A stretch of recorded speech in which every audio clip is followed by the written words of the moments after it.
Habang ako po ay nakadetain, nakapag-isip po ako at nagdesisyon na maglabas ng ilang nalalaman ko sa flood control project base po sa aking natatandaan sa ngayon. Tama po si Senator Lacson na ang mga engineers ng DPWH ay tila naging legman o bagman na lang. Kung tatanungin niyo po ako kung sino o kanino kami naging bagman, sasagutin ko na po ngayon.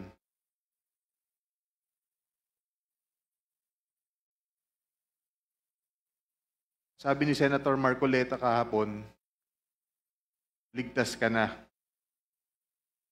Hindi po ito totoo. Si Senator Jinggoy Ejercito Estrada, Senator Joel Villanueva, Yusek Robert Bernardo, at D. Alcantara. Si Senator Jinggoy po ay nagbaba ng 355 million ngayong 2025